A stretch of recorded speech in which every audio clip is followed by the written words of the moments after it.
Hepleyer Azatlyk Radio. Öňüňizde saglyk hormatly dinleýijiler. Hepdäniň jemi bilen Pragada studiýada men ýogşunan Nurwan. Bu hepdäniň esas temalary şol sany Azatlygyň web saýtynyň iň köp okulan makallalar prezidentiň oglunyň täze wezipä bellenilmegi, Garabazardaky dorlaryň gymmatlamagy, türkmen ýaşlarynyň ýurtdan çykmak kynçylyklary, Türkmenistanyň Näwit Gaz ministrliginiň ýatyrylmagynyň sebäbi we beýlekleri barada boldy. Şeýle-de bu hepde türkmen mediasynyň dawaradan soň atly videomyz, ýagny prezident Berdimuhammedowyň Lewap vilayatyny açan bir karar zaman owasynda tutulan toý dawara wagtyny we ondan soňky boşap galan owany görkezýän dokumental video reportajymyz köp görüldi. Hasanyň oňa gysga wagt içinde türkmen diline, şeýle-de rus we beýleki dillerde ýüzlerçe müň adam tomoş etdi.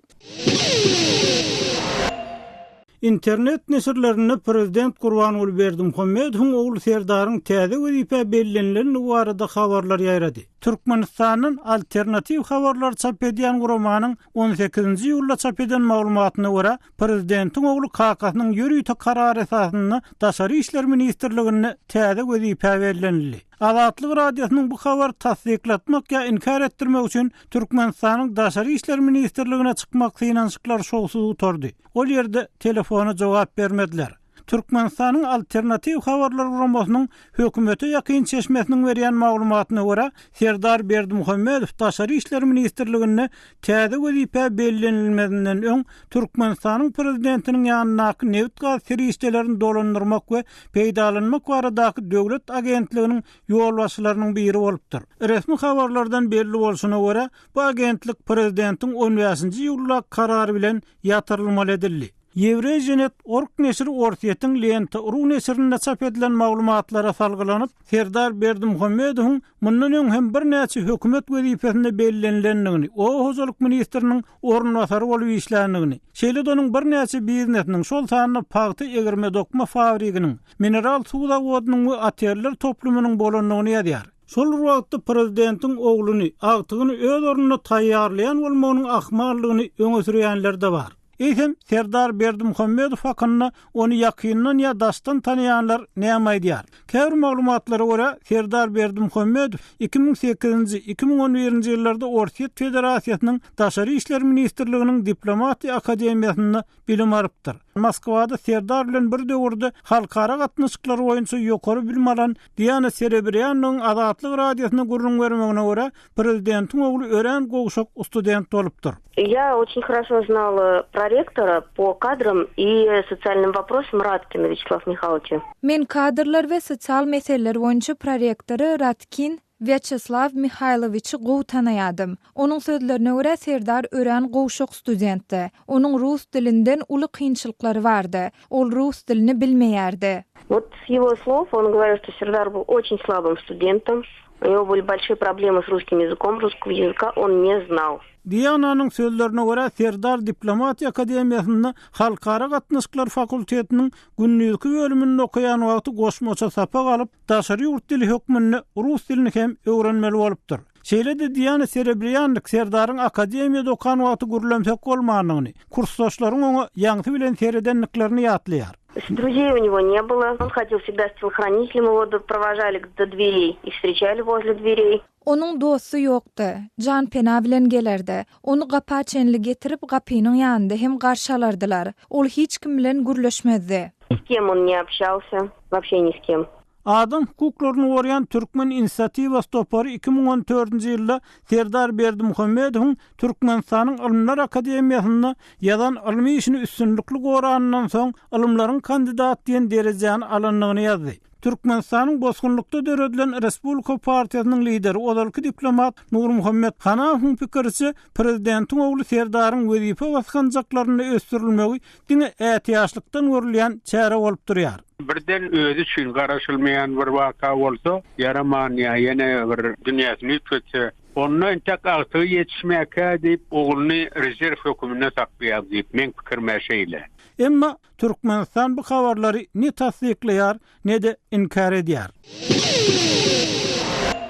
Gepleyer Adatlyk radio. Hormatly dinleyijiler, hepdeniň jem programmamyzy dinleýärsiňiz. Bize gelip ugşan habarlara görä Türkmenistanyň dolarlaryň gara bazardaky narhy geçen hepdede ýene-de azyndan 10% çemesi ýokarlandy. Häzir gara bazarda bir dolarlaryň bahasynyň 6 manatdan hem geçýäni aýdylýar. Bu temadan kärdeşim Merdan Sarih taýýarlan maglumatyny bilelikde dinläliň. Türkmenistanda dollaryň gara bazardaky narhy geçen hepdeden ýene-de azyndan 10% çemesi ýokarlandy.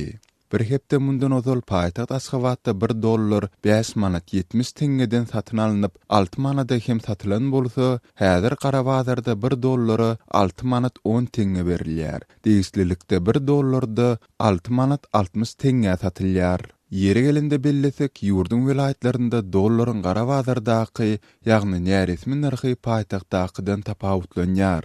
Mysal üçin Lewap vilayetiniň merkezi Türkmenabad şäheriniň gara bazarynda 1 dollar 5 manat 80 tenge satyn alynsa-da, dollar asla satylmaýar diýen ýaly. Ýagny dollar hökümetiň resmi 3 manat 50 tenge kursundan has ýokary narha satyp bolsa-da, elden dollar satyn alyp bolmaýar. Ýurdun Günwatar vilayeti bolan Balkanyň Türkmenbaşy şäherinde gara bazarda dollary 6 manat 40 tenge satyn alsa bolýar. Marada bolsa gara bazardaky dollaryň narhy belki vilayetlere garanyňda birneme arzan, ýagny 1 dollary 6 manada satyn alyp bolýar. Azatlyk radiosy bilen söhbetde bolan ildeslerimiziň aýtmagyna görä, hut şol sebäbi görädi. Ýurdun belki kunçöklerinde ýaşaýan ildeslerimiz mara ýürüýte dollar almak üçin gidýärler. Gelip gowşan habarlara görä 19-njy iýulda Taşawudyň gara bazarynda 1 dollaryň bahasy 8 manada çykdy. Azatlyk radiosy bilen habarlaşan Taşawudly ildesimiziň sözlerinden çen tutsaň, mundan bir hepde ozal 1 dollar 7 manatdan satylan bolsa, häzir onuň bahasy 14% çemese gymmatlapdyr. Ýurdun içindäki käbir synçylaryň aýtmagyna görä, dollaryň gara bazardaky narhynyň artmagyna hökümetiň daşary ýurt valyutasynyň sowdasyna girizen soňky çäklendirmeleri sebäp bolana meňzeýär. Hormatly dinleyijiler, kärdeşim Merdan Sarihy dinlediňiz. Türkmenistanyň manadyň hümmetiniň peselmegi dolarlaryň gymmatlamagy bilen bir hatarda soňky döwürde ýurdun esasy eksport garydy bolan neft gazyň töweregine hem görüň köpelýär. Ýagny bir tarapdan gaz öndürmegi ýokarlandyrmak hakyna görüň edilýär. Ikinji tarapdan Orsiýet bilen arada gaz sowdasynda oňuşmazlyklar dowam edýär. Inne bolsa birden ýurdun 2 san neft gaz edarasy Türkmenistanyň neft gaz ministrligi prezidentiň ýanynaky neft gaz serişdelerini dolandyrmak we peýdalanmak boýunça döwlet agentligi ýatyrly. Eýsem ýurdun 2 san neft gaz edarasynyň birden ýatyrylmagy barada halkara bilermenleri näme pikir edýär? Azatlyk radiosu bu arada Natural Gas Ýewropa agentliginiň baş bilermeni John Roberts bilen söhbetdeş boldy. Bu söhbetdeşlikden hem bir bölegi bilelikde dinläliň. John, Türkmenistan Ikisany Energiýa Idarasyny Neft Gaz Ministrligini we Uglevodorod boýunça döwlet agentligini ýapdy. Siz bu arada näme hili pikirde? Well, the first thing is that the agency is being investigated. Birinciden yapılan agentlik derine wagtynda sebäbi onuň geçen ýylyň noýabr aýynda wezipesinden çekilen öňkü ýol wasasy korrupsiýa baş goşmakda guman edilip derine wagtynda saklanýar. Meniň pikirimçe häzir bolup geçen ýagdaýlar durly ugurlardan halkara mali durmuşyndan üzüňeleşdirilen ýurdun daşary ýurtly kompaniýalary bilen nädip işlesendigini we munyň netijesizliginiň sebäplerini anyklamak boýunça alınıp barylýan uly gowrumly derine bilen bagly bolmagy mümkin. Wide-ranging investigation. John, siz agentligiň korrupsiýa bilen baglylykda şüphe astyndadygyny we onuň prezident tarapyndan ýazgyrylandygyny aýtdyňyz. Şol wagtyň özünde de Türkmenistandan başga ýurtlar hem global energiýa bazarlaryndaky krizisden ejir çekerler. Türkmen häkimetleriniň uzak wagtlap dowam eden problemalar boýunça edil häzirki wagtda karar çykarmagyna näme sebäp bolýar? There's a very basic problem in Turkmenistan. Türkmenistanda bu esasy mesele bolup durýar.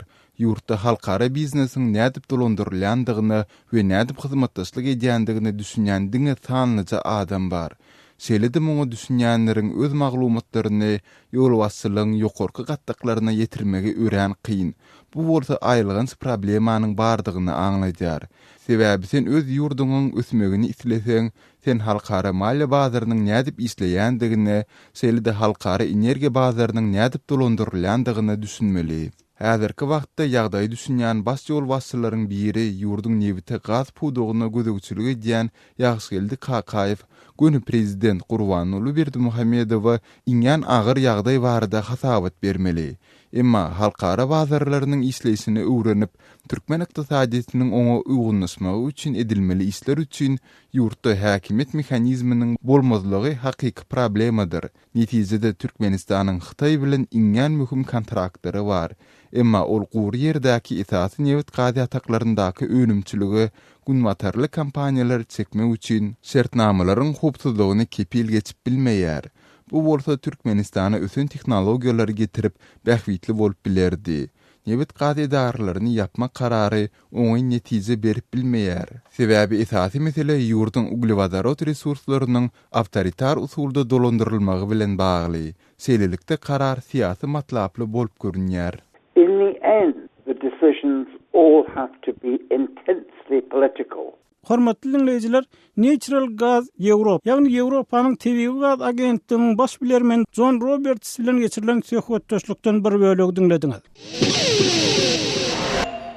Gepler Adatlyk Radiosu. Hepdeniň zemin dowam etdirýär. Adatlyk Radiosynyň ýene bir okujy dinleýiji çeken temasy türkmen ýaşlarynyň ýurtdan çykmak kynçylyklary bilen bagly boldy. Mälum bolsa Türkmenistanyň ýurtdan çykmasy edilenleriň gara sany onuň bardygy aýdylýar. Käy halatda bolsa, ýaňy özbaşdyk durmuş ýoluna gadammasan ýaşlaryň öňünden hem gadaganlyk agazynyň keserip çykýanyny aýdylýar. Bu arada Kärdeşim Merdan taryhyň taýýarlan maglumatynyň bir bölegi bilelikde dinläýin. 20 ýaşlaryndaky Miwe Belarusyň ýokary kujaýyna dokument tavsırma üçin Minska uçmakçı bolup Aşgabatyň aeroportuna baranda migrasiýa gullugynyň işgäri onuň ýurtdan çykyp bilmeýändigini aýdyp ýaş gyzy ýzyna dolady.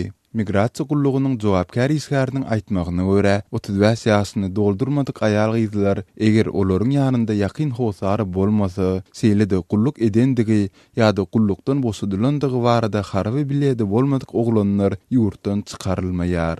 Miwe daşary ýurtda okuw jaýyna dokument tavsyrma üçin barýandygyny aýdyndy. Migrasiýa gullugynyň işgäri diňe talip wizasy bolan ýaşlaryň ýokarky şertlere garamazdan ýurdun daşyna göwerilip bilinýändigini aýdýar. Ýere gelende bellesek Aşgabatly Miwäniň Belarusa gitmek üçin tiýahat wizasy bardy. Türkmenistanyň ýokary kujaýlaryna 2 gezek finansan we girip bilmedik Miwe resmi talip wizasyny oňartmagyň has köp wagt hem çykdyjy talap edýändigini gurrun berýär. Iň amatlysı bu syýahatçylyk wizasyny oňardyp gideniň.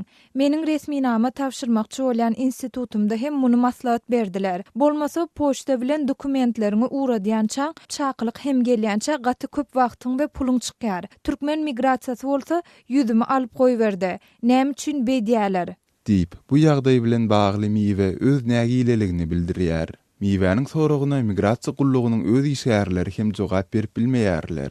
Adatlyk Radiosu bu meselede Türkmenistanyň migrasiýa gullugy bilen habarlaşyp 35 ýaşy dolmadyk aýal gyzlaryň ýany howsarsyz we harby bilýärdi bolmadyk oglanlaryň ýurdun daşyna syýahatçylyk wizasy bilen göwerilmezliginiň sebäpleri dogrusynda sorag berdi. Gullugyň degisli emeldary bu çäklendirmeleriň bardygyny tasdiklasa-da, olaryň girdilmeginiň sebäplerini we maksatlaryny düşündirip bilmedi. Sözümüzün ahyrynda bellesek Türkmenistandaky ýokary kujaýlaryna her ýyl kabul edilen talipleriniň sanyny girdilen kwotalar we okuwa girmek üçin sorulýandygy aýdylýan para sebäpli 13 000 türkmen talipleri daşary ýurtlarda, esasan hem Türkiýanyň, Belarusyň we Ukrainanyň ýokary kujaýlarynda bilim alýarlar. Kärdeşim Merdan Saryýew dinlediňiz. Gepler Adatlyk Radiosu. Hormatly dinleyijiler, şonuň bilen hepdeniň jeminiň birinji böleginiň soňuna geldik.